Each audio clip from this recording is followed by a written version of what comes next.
जय नारायण। आज का टॉपिक म्यूटेबल और immutable properties of data objects है। कैसे हम म्यूटेबल और इम्यूटेबल डेटा ऑब्जेक्ट्स को फंक्शन के थ्रू पास करते हैं। जैसा कि आप जानते हैं कि पाइथन कुछ भी चीज़ जब बनाता है, कोई भी चीज़ बनाता है, वो एक ऑब्जेक्ट बन जाता है। और एवरी ऑब्जेक्ट, कोई भी ऑब्जेक्ट पाइथन में आइदर म्यूटेबल होगा या इम्यूटेबल होगा। Since everything in Python is an object, और जो भी ऑब्जेक्ट है वो हमेशा एक यूनिक ऑब्जेक्ट आईडी लेके चलता है, जिसे हम मेमोरी एड्रेस कहते हैं। अगर वो म्यूटेबल है तो वो चेंज होगा आफ्टर इट इज़ क्रिएटेड। अगर वो इम्यूटेबल है तो वो चेंज नहीं होगा। जैसे म्यूटेबल ऑब्जेक्ट्स में आप देखिए, लिस्ट दिया है, डिक्शनरी होता है, सेट्स होते हैं, बाइट्स होता है, एरेज होता है। अभी इसको हम आगे बताएंगे भी। और इम्यूटेबल ऑब्जेक्ट्स होता है, इंट होता है, फ्लोट होता है, कॉम्प्लेक्स होता है, स्ट्रिंग होता है, टपल होता है। इसको भी हम आगे बताएंगे।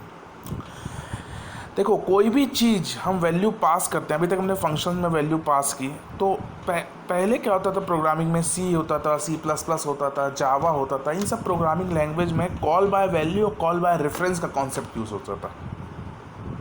अगर आप इसको जानते हैं तो ठीक है, नहीं जानते हैं तो बहुत बढ़िया है, क्योंकि पाइथन इन कॉन्सेप्ट्स को लेकर नहीं चलता। पाइथन पास बाय वैल्यू और पास बाय ऑब्जेक्ट रेफरेंस का कॉन्सेप्ट लेकर चलता है। दोनों ही चीज़ सिमिलर, दोनों ही चीज़ जो है डिफ़र कर रही हैं। अब अभी फिर जब आप आगे कोर्स कंप्लीशन हो जाएगा तो हम आपको call by value, call by reference का मेथड भी बताएंगे। लेकिन अभी आप सिर्फ पास बाय वैल्यू और पास बाय ऑब्जेक्ट रेफरेंस का मतलब समझिए। देखो, कोई भी चीज़ पास करते हैं हम फंक्शन में तो उसकी वैल्यू तो पास होती है, लेकिन जो वेरिएबल का नाम होता है वो पास नहीं करता। जो उसकी वैल्यू होती है, उस वेरिएबल की जो वैल्यू होती है वो पास होती है। जो उस वेरिएबल की वैल्यू होती है वो पास होती है। उस वैल्यू को होल्ड करता है उसका मेमोरी एड्रेस। हम जितनी बार उसकी वैल्यू बनाते जाएंगे उसका अलग अलग मेमोरी एड्रेस क्रिएट होते जाएगा। अगर वो इम्यूटेबल है तो, म्यूटेबल है तो वो उसमें एडिशन होता चला जाएगा। देखिए कैसे होगा। सपोज़ हमने एक एग्जांपल लिया है, देखिए ध्यान से देखिएगा। Def add x, x is equal to x plus 10, print x. हमने एक इंटीजर टाइप का एग्जांपल लिया है। X is equal to 5, print x, add x, print x. देखिए,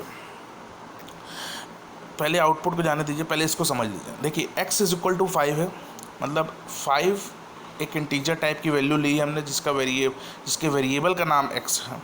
प्रिंट एक्स करेंगे तो भाई आउटपुट 5 आ जाएगा एज इट इज़। यहाँ तक तो कोई दिक्कत नहीं है। अब ऐड एक्स जब करते हैं तो यहाँ पे जो एक्स की वैल्यू यहाँ पे क्या है, 5 है। ये जो 5 है, लाइन नंबर 3 का जो 5 है, ये डेफ ऐड नाम के फंक्शन पे जाके मैप हो जाएगा। मतलब यहाँ जो एक्स की वैल्यू है इस जगह पे, यहाँ पे ये वैल्यू 5 मैप हो जाएगी, इसके ऊपर ओवर राइट हो जाएगी एक्स की वैल्यू। ठीक, अब इस फंक्शन की बात करते हैं। अब आपको पता है कि x की वैल्यू 5 मिली है, तो x 5 प्लस 10, तो x की वैल्यू कितनी हो जाएगी, 15 हो जाएगी। मतलब प्रिंट x जब करेंगे तो यहाँ पे 15 आना चाहिए। हाँ या ना, 15 आना चाहिए, तो यहाँ पे 15 प्रिंट हो जाएगा। लेकिन अब आप देखिए, जब हम प्रिंट x कर रहे हैं मेन फंक्शन, तब वापस 5 आ रहा। देखिए, हमने आउटपुट भी लगाया 5, 15, 5। ये क्यों हो रहा? क्योंकि इंटीजर एक इम्यूटेबल टाइप का ऑब्जेक्ट है। हम जो भी फॉर्मल पैरामीटर की वैल्यू एक्चुअल पैरामीटर में पेस्ट करते तो ये हो नहीं पाएगा, क्योंकि फॉर्मल पैरामीटर कोई भी चेंजेस करेगा वो उसके फंक्शन में ही वैल्यू रहती है।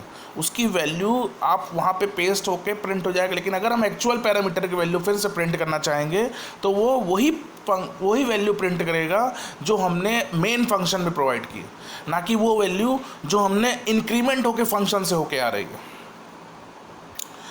फिर से समझिएगा, अगर हम कोई भी वैल्यू, जो ये हमारी वैल्यू है जहाँ पे हम कहते हैं जो हमारा यूज़र डिफाइंड फंक्शन है, यूज़र डिफाइंड फंक्शन की कोई भी वैल्यू एक्चुअल पैरामीटर में आके चेंज नहीं करती है। जो इम्यूटेबल टाइप के ऑब्जेक्ट्स होते हैं उनमें वो उनका एक separate address memory location create कर देती है। जैसे 5 का सपोज़ कोई एड्रेस है 1 2 3 4, और जो 10 का कोई सपोज़ एड्रेस है जो यहाँ पर हमने बनाया है वो 7 8 9 है। ये दोनों अलग अलग वेरिएबल है, हालांकि वेरिएबल जो है सेम है, लेकिन जो उनकी वैल्यू है वो अलग अलग है, और दोनों ही अलग अलग मेमोरी एड्रेस पे ही स्टोर रहेंगी। वो एक्चुअल पैरामीटर की वैल्यू फॉर्मल पैरामीटर में आके अपडेट नहीं करेगा इम्यूटेबल टाइप्स के ऑब्जेक्ट्स में। इसका बहुत ध्यान रखिएगा। इसलिए ये जो ऑब्जेक्ट आ रहा है वो 5, 15 और 5 आ रहा है। आप हमेशा ध्यान रखिए कि हमने मेन फंक्शन बताया है, main function where the program starts executing. आगे चलते हैं, देखिए नेक्स्ट है, देखिए आपको हमने आईडी का, देखिए सेम डेफ का आईडी करके दिया कि कैसे वो एड्रेस देखिए चेंज हो रहा है। ये देखिए कैसे एड्रेस चेंज हो रहा है। देखिए 5 जो मेन फंक्शन का एड्रेस है वो लास्ट में देखिए 680 आ रहा है, लेकिन जो फॉर्मल पैरामीटर्स के वैल्यू है 15 उसका एड्रेस देखिए 840 दे रहा। एड्रेस चेंज हो जा रहा। इम्यूटेबल में यही इंपॉर्टेंस है कि जो भी वैल्यू हम देते हैं हमेशा वेरिएबल का नाम सेम हो सकता है, हो भी सकता है, लेकिन उसकी जो वैल्यू आएगी वो अलग अलग मेमोरी एड्रेस पे जाकर स्टोर कर लेगी। मतलब x इज इक्वल टू 5 का अलग मेमोरी एड्रेस होगा और x इज इक्वल टू 10 का अलग मेमोरी एड्रेस होगा। वो वहाँ जाके अपडेट कर रहा, 5 को अलग अपडेट करेगा, 10 को अलग अपडेट करेगा, उसमें दोनों में कोई भी ओवर राइटिंग नहीं होगी, इसलिए ये ऐसा प्रॉब्लम होता है इम्यूटेबल में। नेक्स्ट आता है पास एरेज और लिस्ट टू फंक्शन। देखो हमने पहले ही बताया कि C++, जावा का इतना स्कोप बन रहा है दुनिया में कि वो पाइथन को अभी भी इनक्लूड नहीं कर पा रहे हैं स्टूडेंट्स की लैंग्वेज में। तो पहले के टाइम में एरेज का यूज़ होता था, लेकिन हमने जब पाइथन पढ़ा तो एरेज को लिस्ट ने ओवरराइट कर दिया। लिस्ट और एरेज में कोई डिफरेंट होता है, बस ये है कि स्क्वायर ब्रैकेट में हम वैल्यू को पास करते हैं। देखो अब यही चीज़ देखना, इंट में हमने क्या किया था, दोनों अलग अलग मेमोरी एड्रेस हो, कि वो इम्यूटेबल थे तो दोनों अलग अलग मेमोरी एड्रेस पे ओवरराइट हो रहे थे और उसमें कोई भी चीज़ एड्रेस अलग अलग हो जा रहा था। देखो हमने एक लिस्ट बनाई यहाँ पे, लिस्ट इज इक्वल टू 1 2 3 4 लिया, प्रिंट लिस्ट किया, देखो आउटपुट में 1 2 3 4 आ रहा। फिर हमने ऐड लिस्ट किया। अब यहाँ पे जो लिस्ट की वैल्यू है वो क्या है, 1 2 3 4 है, ऊपर गई ओवरराइट हो गई। यहाँ पे इस पर्टिकुलर लिस्ट में जो डेफ ऐड नाम का फंक्शन में यहाँ पे लिस्ट में ओवरराइट हुआ। लिस्ट डॉट अपेंड क्या करता है, वैल्यू को ऐड करता है। लिस्ट डॉट अपेंड किया, प्रिंट लिस्ट किया, देखो 1 2 3 4 5 हो गया। फिर हमने प्रिंट लिस्ट किया तो फिर देखो 1 2 3 4 5 हो गया, हो रहा है। तो यहाँ आप देख रहे हैं कि वैल्यू अपडेट हो रही है और सेम भी आ रही है। जैसे ही फंक्शन से लॉट के वैल्यू आ रही है प्रिंट होने के लिए तो वैल्यू सेम आ रही है, मतलब जो फॉर्मल पैरामीटर की वैल्यू थी वो एक्चुअल पैरामीटर में ओवरराइट कर दे रही है।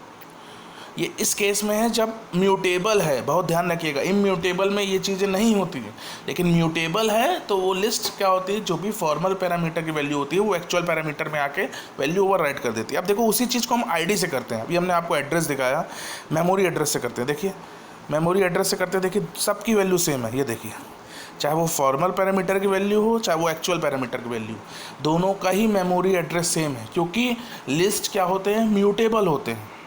अगर वो म्यूटेबल ना हो रहे होते तो इनका भी मेमोरी एड्रेस क्या होता, डिफरेंट होता, क्योंकि उनकी वैल्यू अलग अलग हो जाती। एक में 1 2 3 4 है, एक में 1 2 3 4 5 है। ध्यान देखिए, mutable means the memo that in the same memory address new value can be stored at when you want. हम सेम मेमोरी एड्रेस में जितनी बार चाहें उतनी बार नई वैल्यू को हम क्या कर सकते हैं, स्टोर करा सकते हैं। ये म्यूटेबिलिटी कहती है। नेक्स्ट है pass string to a function. हमेशा ध्यान रखिए, स्ट्रिंग क्या है, इम्यूटेबल ऑब्जेक्ट्स है। डायरेक्ट हम प्रोग्राम पे आते हैं। देखिए हमने एक प्रोग्राम बनाया, def welcome string is equal to Lakshman print string, मतलब स्ट्रिंग नाम का वेरिएबल हमने यूज़र डिफाइंड फंक्शन में भी सेम दिया, मेन फंक्शन में भी सेम दिया। स्ट्रिंग में यहाँ हमने राम स्टोर किया, वहाँ हमने स्ट्रिंग में लक्ष्मण स्टोर किया। Print string, welcome string, print string. अब देखो जैसे ही मेन फंक्शन एग्जीक्यूट करता है सबसे पहले प्रिंट स्ट्रिंग लिखा हुआ तो यहाँ पे राम प्रिंट हो जाएगा, देखिए। लेकिन फिर प्रिंट वेलकम स्ट्रिंग दिया, यहाँ लक्ष्मण प्रिंट होगा। अब फिर प्रिंट स्ट्रिंग दिया, फिर राम प्रिंट होगा। देखिए ऐसा इसीलिए हो रहा है क्योंकि स्ट्रिंग क्या है, इम्यूटेबल है। दोनों अलग अलग जगह पे वैल्यू को स्टोर कर रहे हैं, सेम जगह पे नहीं वैल्यू स्टोर करते। म्यूटेबिलिटी तो कहती है लेकिन इम्यूटेबिलिटी ठीक इसका उल्टा कहती है। दोनों डिफरेंट मेमोरी एलोकेशन पे ही उसकी वैल्यू को स्टोर करेंगे, भले ही उनका वेरिएबल का नाम उनका सेम हो, जो उनकी वैल्यू होती है वो अलग अलग मेमोरी लोकेशन पे ही स्टोर करेगी। देखिए हम उनकी आईडी भी आपको प्रिंट करके दिखाते हैं। देखिए सेम प्रोग्राम है, वेलकम स्ट्रिंग में हमने लक्ष्मण की भी आईडी मांगी कहाँ पे स्टोर है, और राम की भी आईडी मांगी कहाँ पे स्टोर है। देखिए दोनों की ही आईडी जो मेमोरी एड्रेस है वो क्या है, देखिए डिफरेंट हो रहा है। यही सबसे इम्पॉर्टेंट बात है म्यूटेबिलिटी और इम्यूटेबिलिटी में। नेक्स्ट देखिए पास टपल टू फंक्शन।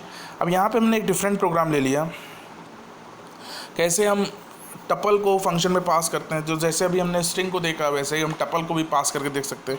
एक हमने दिया r इज इक्वल टू 3 और 9, दो वैल्यू पास की, m is equal to max, bracket में हमने r पास किया, मतलब यहाँ पे जो वैल्यू हमको कॉल करनी है ये r की मैक्स की वैल्यू कॉल होके आएगी। अब यहाँ पे मैक्स फंक्शन रन होगा तो मैक्स में माई टपल होगा, माई टपल में वैल्यू क्या गई 3 और 9 गई।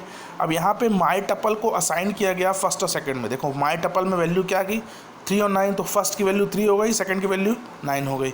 If first is greater than second return first, else return second. तो भाई 3 is greater than 9, condition false, तो एल्स का स्टेटमेंट प्रिंट होगा, मतलब 9 प्रिंट होगा, 9 होल्ड होके आएगा मैक्स में और m में जाके स्टोर हो जाएगा, तो प्रिंट m करेगा, तो देखिए 9 प्रिंट होगा। इसमें आप टपल में भी फंक्शन लगा के देख सकते हैं, कैसे हमने ऊपर के जैसे फंक्शंस किए हैं, जैसे इसमें हमने आईडी लगाई है, वेलकम लगाया है, कोई फंक्शन बनाया, तो उसमें आप करके देखिए, नहीं आएगा तो आप हमको ज़रूर बताइएगा। नेक्स्ट आता है पास डिक्शनरी टू अ फंक्शन। कैसे हम डिक्शनरी को पास करते हैं, तो आप जानते हैं कोई भी चीज़ हमको पास करना है, जैसे ये डिक्शनरी भी एक म्यूटेबल टाइप का ऑब्जेक्ट है, तो उसकी की वैल्यू पेयर में ही हमको पास करना होता है। तो एक फंक्शन बनाया हमने, देखिए डेफ फंक्शन डी नाम का एक फंक्शन बनाया है, फॉर की इन डी प्रिंट की वैल्यू डी की, ठीक। माई डिक्ट में हमने A4 B5 C6 और फंक्शन फंक माई डिक्ट दिया हुआ, देखो आउटपुट दे रहा है की वैल्यू A वैल्यू 4, की B वैल्यू 5, की C वैल्यू 6। ये तो आपको देखने से ही समझ में आ जा रहा होगा। लेकिन अब देखिए सेम जो उसका आईडी मैंने चेंज किया है, देखिए अब एक चीज़ और ऐड किया है, जैसे उसमें हमने एक वैल्यू ऐड कर दी 7, एक डिक्शनरी में हमने वैल्यू ऐड कर दी, क्योंकि डिक्शनरी म्यूटेबल है तो आराम से वैल्यू ऐड हो जाएगी। तो हमने एक वैल्यू ऐड की जिसमें एक एरर वेरिएबल में हमने डी लिया, की लिया डी और उसकी वैल्यू लिया 7, देखिए ऐड होके दे रहा, की ए वैल्यू 4, की बी वैल्यू 5, की सी वैल्यू 6, की डी वैल्यू 7, ये दोनों जगह हो रहा है। क्यों हो रहा है? क्योंकि म्यूटेबल है, तो ये सेम ही मेमोरी लोकेशन पे अपडेट कर रहा है। हमेशा ध्यान रखिए, म्यूटेबिलिटी ये बताती है कि आप सेम मेमोरी लोकेशन में जितनी चाहे न्यू वैल्यू को अपडेट कर सकते हैं, उसमें कोई भी मेमोरी एड्रेस चेंज नहीं होगा हमारा, आप जितनी बार आप अपडेट करेंगे। अब हमने देखिए आईडी लेके किया कि आईडी हमारी प्रिंट कर दो, कहाँ पे हमारी डिक्शनरी प्रिंट है, आईडी का मतलब मेमोरी एड्रेस। देखिए सबकी मेमोरी एड्रेस सेम है, क्योंकि वो माई डिक्ट के वेरिएबल का जो नाम है वहीं पे उसने सारी वैल्यू को स्टोर रखा है, और मेमोरी एड्रेस सभी के सेम हो गए। देखिए ऐसा इसलिए हो रहा है क्योंकि ये क्या है, म्यूटेबिलिटी है। मेमोरी एड्रेस म्यूटेबिलिटी में सेम होता है और इम्यूटेबिलिटी में डिफरेंट मेमोरी एड्रेस पे ही वैल्यू स्टोर होती है। तो आज हमने सीखा कि कैसे हम अपने फंक्शन में लिस्ट, टपल, डिक्शनरी, इंटीजर को कैसे पास करते हैं। आप इसमें स्ट्रिंग को टप और फ्लोट को पास करके देखिए, और कुछ प्रॉब्लम होगा तो हमको ज़रूर बताइए। Thank you.